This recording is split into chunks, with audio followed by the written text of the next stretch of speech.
Eu sou Miquéias Corsini Machado, nascido na cidade de Três Rios, estado do Rio de Janeiro, lá em 1983. Né? Então, estou hoje com 41 anos de idade. Estamos pastor na Assembleia de Deus, Ministério de Madureira, aqui em Vazante, Minas Gerais. É uma cidade que tem aproximadamente 20 mil habitantes, e o Senhor Deus tem nos abençoado, tem prosperado a obra dele aqui neste lugar, né?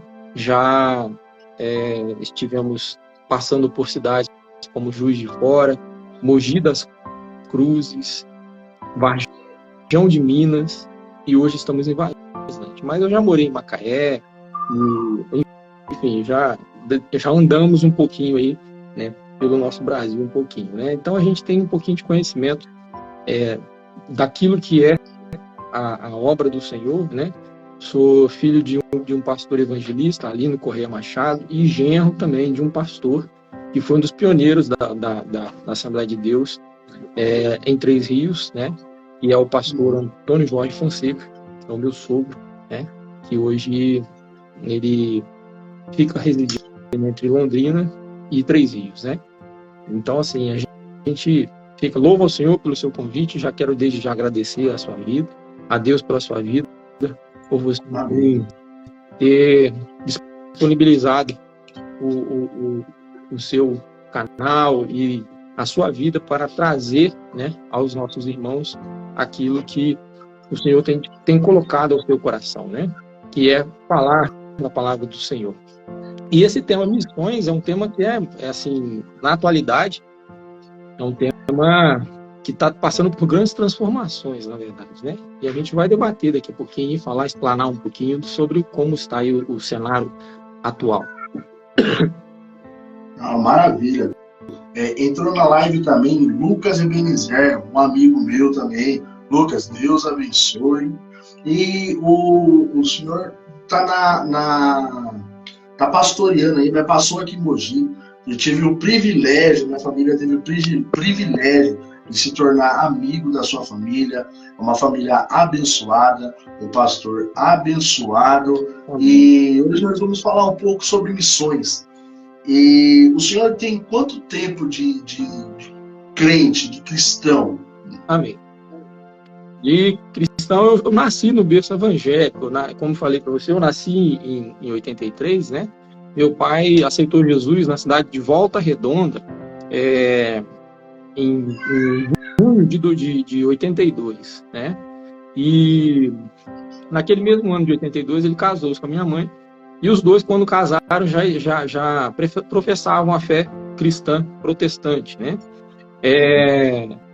E aí o que acontece? Com o passar do tempo, a gente manteve, né, o temor ao Senhor, e principalmente o Senhor nos guardou para que assim nós pudéssemos estar na casa do Senhor, aprendendo a palavra do Senhor.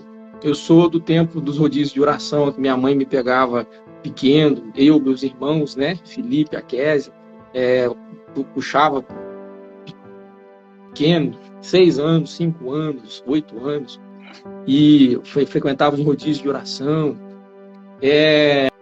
Sou do tempo em que você jovem, né, gostava de fazer a obra do Senhor, está à disposição de fazer a obra do Senhor. Tanto é que eu fui cooperador com apenas 15 anos, 14 para 15 anos, eu fui auxiliar de trabalho.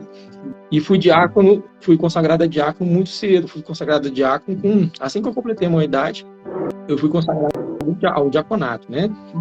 E nessa época que eu fui consagrado a diaconato, eu tinha uma empresa no Rio, né? E eu trabalhava lá na capital, no Rio. E igual eu falo com os jovens, né? As escolhas que nós fazemos. E durante esse tempo que nós ficamos no Rio, nós vivemos para o Senhor, nos preservamos para o Senhor, né? Enfim. E em 2000 eu me batizei, foi em 97 que eu me batizei. Em 97 eu me batizei. 27 anos atrás. Em 97 eu me batizei. Foi em novembro de 97, quando eu me batizei. Foi numa festividade das irmãs. Eu estou me lembrando aqui com relação à questão de batismo, Eliezer. Teve uma vez que eu peguei peguei cachumba. E aí cachumba, você sabe que aqui nós não pode ficar pulando aquele negócio todo e tal. E eu morava nos fundos da igreja, lá de Três Rios. Era uma igrejinha pequenininha, ainda era o Ministério de Madureira, mais campo de Nova Iguaçu. Na época era o pastor João Nunes. E aí, o pastor João Nunes tinha acabado de assumir o campo naquela época. E aí, o pessoal foi pro batismo, rapaz. Eu tinha uns 7 anos, 6 para 7 anos isso que eu tinha, mais ou menos isso. No máximo 8 anos. E aí, rapaz, eu vendo um ônibus saindo pro batismo, assim, eu do vitrô, assim, olhando, assim, chorando, querendo ir pro batismo e não conseguia ir pro batismo, né? São as histórias de vida, né? De quem sempre vivenciou e viveu na presença do Senhor. Acho que você também é nascido no Evangelho. Eu sou nascido no berço evangélico também. Eu peguei uma época onde as pessoas iam pro culto para adorar o Senhor mesmo. Você falou sobre essa questão do batismo. Eu lembro uma vez que meu pai ele foi convidado para ir numa vigília e a gente subiu. Eu lembro que era pequenininha, mas a gente subiu e era um morro que não acabava e o morro era cheio de pedrinha, essas pedrinhas pequenininhas, né? E quando chegou na igreja, não tinha piso, porcelanato, não tinha nada, era pedra também. E ali, eu lembro do culto como se fosse hoje, um culto abençoado. Já fui numa igreja já que era só bambu por todo local. E só que eu na época eu não entendia, mas eu vi o movimento, eu vi o povo adorando ao Senhor, eu via tudo sair lá. E hoje a gente tem poltrona com o nome da igreja, tem piso na igreja, revestimento, ar-condicionado, telão, tem mídia na igreja, tem tudo, mas o que eu vejo é a falta do Espírito Santo dentro da igreja. Parece que a modernidade, ao meu ver, né, eu tenho 27 anos, às vezes eu posso estar falando uma coisa que não é, eu creio também que não é a realidade de todo mundo, mas eu creio que hoje a gente procurou evoluir tanto a igreja, mas se esqueceu de buscar, se esqueceu de fazer mesmo o ídolo do Senhor. E o intuito dessas lives, a qual eu faço aqui eu posto lá no canal, é falar sobre missões de verdade. O que é missão? E o senhor tem alguns poucos anos a mais que eu nessa pastoreando, na vivência. Só 20 anos a mais, quase. E eu queria saber do senhor, numa visão pastoral, como que o senhor acha, como que o senhor vê, na verdade, o quesito missões hoje dentro das igrejas? O senhor acha que tem crescido, ou tem diminuído, ou as pessoas têm se preocupado com outras coisas e têm deixado esse assunto de missões de lado? Eu queria que o senhor abordasse um pouco sobre. Então, Eliezer, hoje, missões todas as igrejas se dizem missionárias, tá? Dentro de uma concepção, tá? Não deixa de estar errado, né? De que todas as igrejas que se dizem missionárias são missionárias, porque a missão ela se confunde muito com a igreja primitiva, né? Especificamente, se nós começarmos aí desde lá de trás, né? Na palavra do Senhor, em Marcos capítulo 16, no verso 15, diz: e disse-lhe, ide por todo mundo, pregai o evangelho a toda criatura. Vamos atentar somente a esse versículo, né? Então, olha, o que acontece com relação a esse fato especificamente de missões?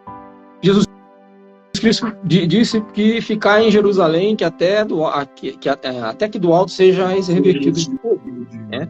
Aí vem em Atos 2. Em Atos 2, há um derramamento do Espírito Santo, e aí, então, depois desse derramar do Espírito Santo, começa a ir. Por que eu falo começa a ir? Porque havia ali pessoas que aceitaram Jesus, mais de 3.000 almas, segundo a palavra do Senhor Jesus, né? Em Atos 2, fala sobre essa conversão de almas. E havia ali gente de todas as regiões. Automaticamente, na conversão e pelo derramar do Espírito Santo, eu acho lindo isso, cara, que Deus ele capacita, e além de capacitar, ele já derrama unção de sobremaneira, que a pessoa já saiu dali de Atos 2, ali da onde eles estavam, já impulsionados realmente com a unção e a graça, né? Para se fazer missão, é essencial ter a unção do Senhor Deus. Porque dentro desse tempo todo aí que nós temos de missões, igual você de vida, né? Igual você falou, eu estou me lembrando de uma história do pastor Luiz Gomes da Cruz, que foi um pastor que pastoreou a nossa igreja quando eu era menino, né? Eu devia ter essa idadezinha de 8 anos, 10 anos aí, ou até menos. E eu me lembro uma vez, ele contando uma história, num culto de missões, de que um obreiro queria ser missionário. E ele ia sempre no pastor e falava assim: pastor, eu quero ser missionário. E o pastor falou assim: não, filho, nós vamos ver direitinho e vamos verificar se vai dar certo você ser missionário. E aí, enfim, foi passando o tempo e aquele irmão sempre insistindo com o pastor: pastor, eu quero ser missionário. Pastor, eu quero ser missionário. Só que o pastor nunca via ele ter atitude e proatividade para ser missionário, né? E o que acontece? Um dia o pastor chamou ele, e aí o pastor falou: vamos sair ali comigo. E o pastor começou a evangelizar. E de repente ele encontrou um senhor, o pastor e ele encontraram um senhor com um molho de lenha, né, nas costas, né, uma lenha pesada. Aí o que o pastor fez? O pastor pegou e falou para ele assim: ó, segura minha Bíblia aqui, por favor. Pegou um molho de lenha da mão do senhor, colocou nos seus ombros e falou: o senhor mora onde? Eu moro ali, 3 léguas à frente, né? 3 léguas é longe, rapaz. 3 léguas dá quase 7 quilômetros, né? Aí que acontece? Quase 9 quilômetros. Aí que acontece? Ele foi andando, né? Foi até a casa desse senhor com aquele molho de lenha nas costas. Enfim, quando chegou lá, precisava ainda partir a lenha, guardar a lenha, porque estava armando para ver. E aí o que acontece? Depois que ele fez isso tudo, o pastor virou para ele e falou assim: eu posso falar da palavra do Senhor para o senhor? E eu posso fazer uma oração para o senhor? A resposta daquele senhor foi: claro que sim, meu amigo. Imagina se eu iria fazer uma desfeita depois daquilo que você fez por mim.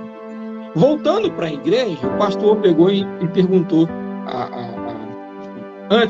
voltando para a igreja, aquele irmão que desejava ser missionário virou para o pastor: pastor, o senhor é doido? O senhor andou quase 9 quilômetros, pastor, com a lenha nas costas. Cansou e tal. E para que isso, pastor? Ele falou assim: o missionário ele tem que ter compaixão. E o missionário ele tem que demonstrar a compaixão àqueles que ele vai ter, né? Existem missões, Eliezer, de várias formas no nosso tempo atual, né? Existem as missões com troca cultural.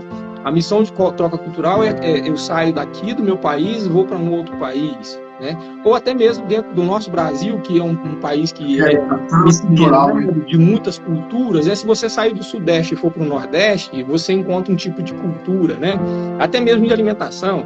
Se você sair daqui do Sudeste e ir para o Norte, é um outro tipo de cultura, inclusive de clima, né?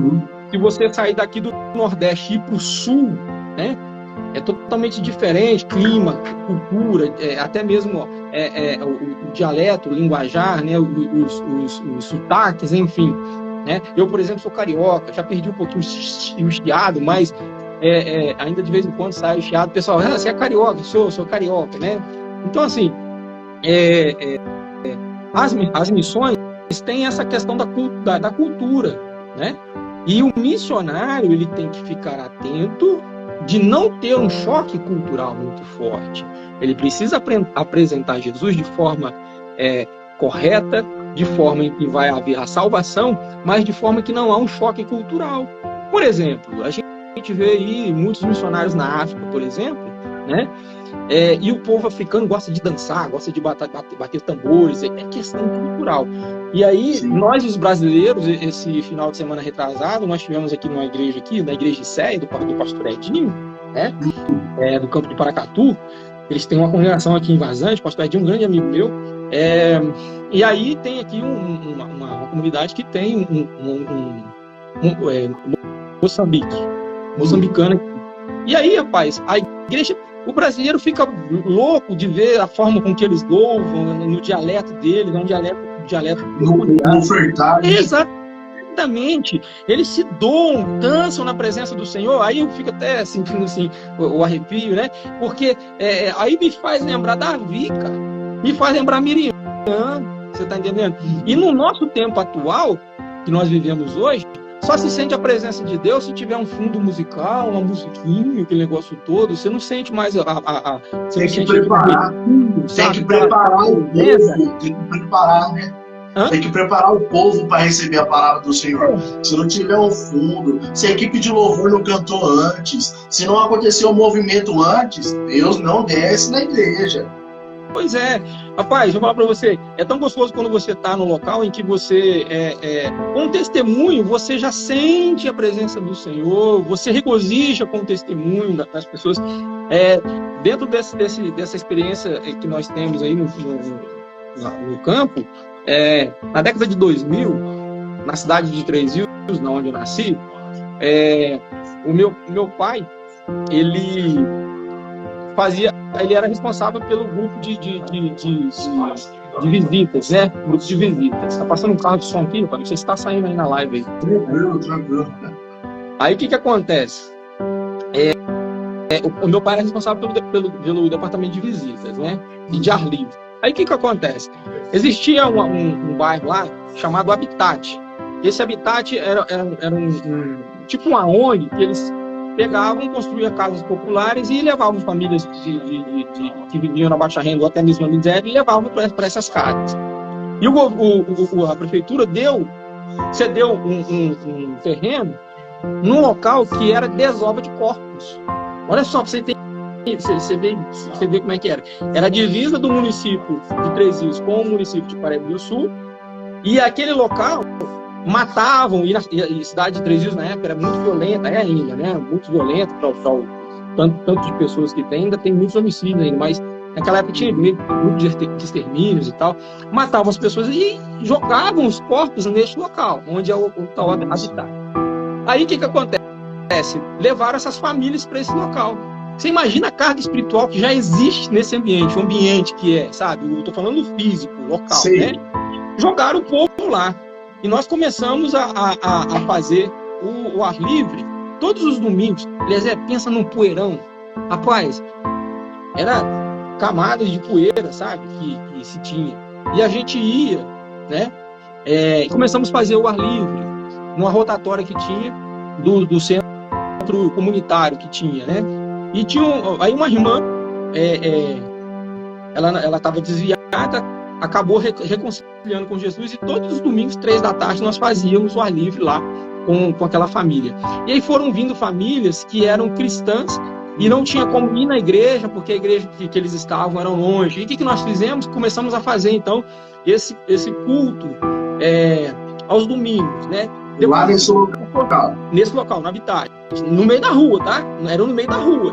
E aí começou, era eu, meu pai, minha mãe, meu irmão Felipe e a Kézia.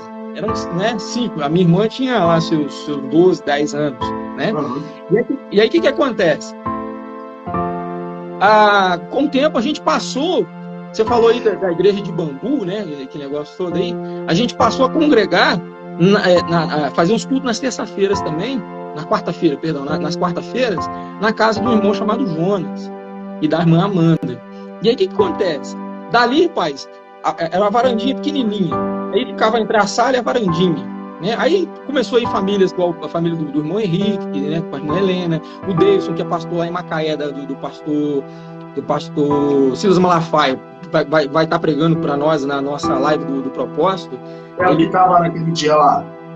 O Davidson, isso, que estava naquele... Isso. O Davidson era pequeno, rapaz. O Davidson era menino. De lei que devia ter uns 5, 7 anos. Você tá entendendo? Aí o que acontece? Nós começamos aí, depois o irmão Jonas cedeu o lado da, igreja, da casa dele, e aí nós colocamos uma lona. Rapaz, o rio Paraíba do Sul passa do lado, assim, sabe? Na época do inverno era frio, gelado, e os irmãos se aqueciam no calor do Espírito.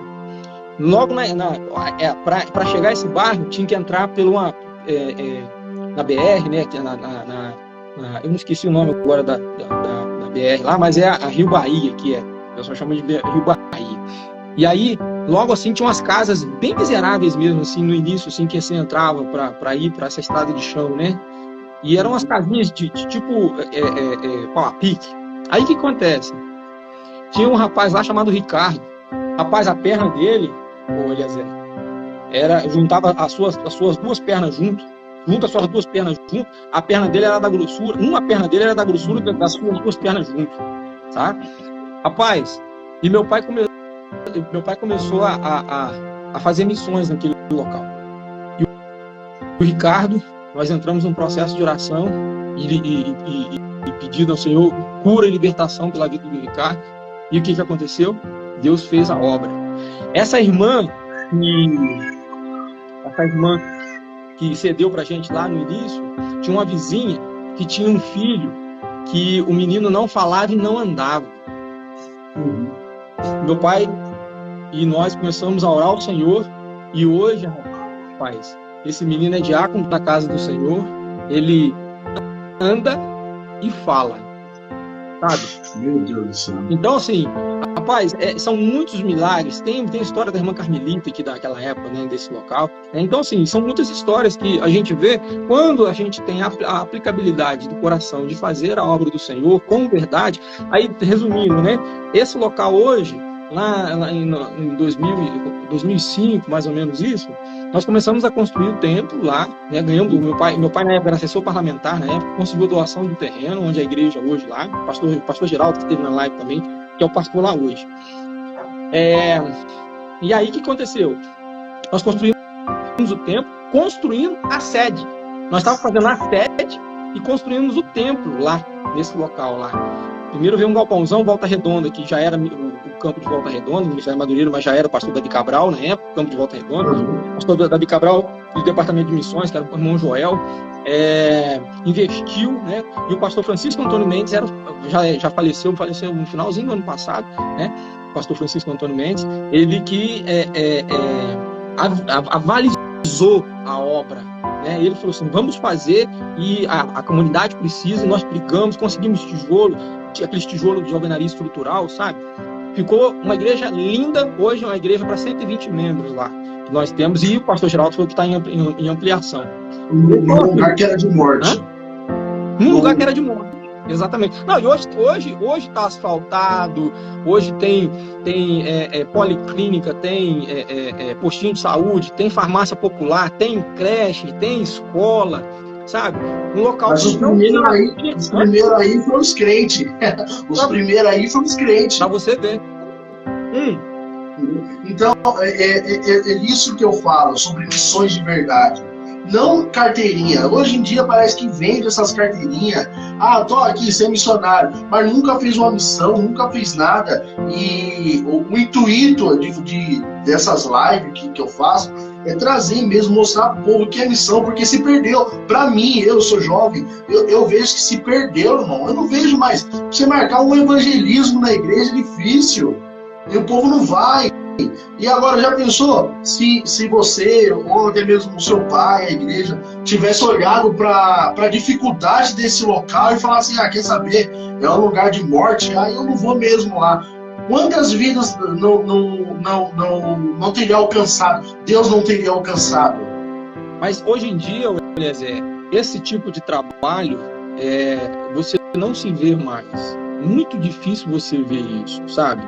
Por exemplo, Volta Redonda, Assembleia de Deus do Ministério de Madureira Volta Redonda, é uma igreja que ela tem a veia missionária, tá? Depois, se você tiver curiosidade, é CADEV, tá? Pode acessar aí o YouTube da CADEVRE. Você vai verificar os congressos de missões da CADEVRE. Rapaz, é de impactar o que Deus faz, sabe? Eu estive presente em muitos congressos, eu vi Deus operar milagres e maravilhas de surdo falar na minha frente. Pastor Gilmar Santos, cara. Pastor Gilmar Santos, ele, dotado da autoridade do Senhor Deus, sabe, chamou lá no palco as pessoas, que a menina ficava lá fazendo com a mãozinha lá e tal, ela falou, pode parar de fazer isso daí, chama esse povo aqui pra cima aqui. Irmão, o grupo tava 5 fileiras de cadeira na minha frente, assim, não ouvia, não falavam, sabe? De repente, cinco daqueles, cara, começaram a ouvir e falar. E aí o pastor fala assim, ó, tudo que eu falar você vai repetir. Glória a Deus. Rapaz, aquilo dá sabe, do palco lá, do evento, ficar assim, em êxtase da glória de Deus, sabe? Então, assim, é coisa maravilhosa de você ver isso, né? O pastor Francisco Antônio Mendes era um pastor que tinha muitas histórias, sabe? Eu tive o prazer de ser pastoreado pelo pastor Francisco Antônio Mendes. O pastor Francisco Antônio Mendes, ele tinha um local chamado Macundu. Ele tinha uma casa nesse local. E a minha esposa já andou com ele 2 horas de mato adentro, num trilhozinho, para levar ceia do Senhor para uma irmã. E sabe como é que era a casa da irmã? De terra batida. Sabe? E assim, ela tinha um filho chamado, acho que era Zé, um negócio assim, né? E aí, rapaz, só pra você ter ideia, a casa não tinha banheiro. Nossa. Não, tô falando pra você, a casa não tinha banheiro, sabe? Era inóspito o local, sabe?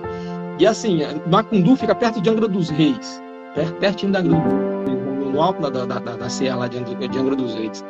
Entre Rio Claro e Angra dos Reis. Então, Oliezer, e eu via, rapaz, o amor do pastor Francisco nisso daí. Eu tenho histórias do pastor Valdenor, lá de Volta Redonda também, né? Uma história muito, muito séria, inclusive. Eles estavam fazendo um culto de ar livre. Aí veio um rapaz com aquelas motinhas, aquelas que solta mais fumaça do que anda, sabe? Sim. E aí ele parou assim, perto do ar livre, e começou fazendo barulho da moto, né? E aí ele virou pro pastor e falou assim, eu quero saber onde é o caminho do inferno. Aí, rapaz, o pastor Valdenor falou assim, é esse mesmo que você tá aí, é só você seguir. Rapaz, ele saiu estilingado, mais à frente, o carro pegou. São histórias que a gente ouviu do pastor Francisco, sabe, das missões. Eu me lembro de gente participar do Congresso de Missões em Nova Iguaçu, de missionários em Cochabamba, na Bolívia, que quando chegaram lá, né, e aí chegaram na casa de um irmão, aí a irmã tinha acabado de pegar um neném que tinha feito as suas necessidades, pegou o neném, lavou o neném, limpou o neném, e aquela água que ela tinha acabado de limpar o neném, ela fez sopa. Nossa. E aí, como é que você faz, meu Deus? Você tá entendendo? Não são histórias da carunchinha, são histórias verdadeiras, histórias ouvidas e vividas. Eu tenho história de missionários em que a esposa estava grávida e aí precisava de fazer um exame e o Senhor fala com ele vai ao banco. Não estava na época de depositar o dinheiro do soldo dele, sabe? E ele vai ao banco, insere o cartão e aí saldo zerado. E ele está saindo na porta do banco, o Senhor fala com ele de novo, volta lá no caixa. Ele voltou, na hora que ele insere, tem um salário mínimo lá depositado. Aí ele liga para a Secretaria de Missões e fala assim, vocês depositaram? Falo, não depositamos. Deus. Você está entendendo? Deus comigo. Então, aí hoje em dia, você não vê mais essa atuação, né? Principalmente nos grandes centros. Aqui, do lado do interior, você ainda costuma ver igrejas que são sérias, igrejas que gostam de estar próximo das comunidades, né? No interior daqui do estado de Minas, como Eliezer, principalmente no norte de Minas, tem regiões que precisam realmente, sabe, de auxílio, famílias que precisam do alimento, famílias que precisam de Jesus, porque o estado de Minas Gerais é um estado que é muito, mas muito idólatra, né? E a idolatria, na verdade, impera no Brasil como um todo. Na Bahia nós temos a idolatria aos santos do candomblé, né? No estado do Rio de Janeiro, um pouquinho do misto, mas aqui em Minas, o que impera aqui é a idolatria do catolicismo, o catolicismo que é muito forte, sabe? Muito forte. E a Igreja Católica faz missões. São Paulo, por exemplo, né, eu estava estudando sobre as missões. São Paulo, por exemplo, ela foi oriunda das missões dos jesuítas. Nós temos lá o Pateu aí, né, no centro de São Paulo, que conta a história de Anchieta, né? E assim foi fundado São Paulo.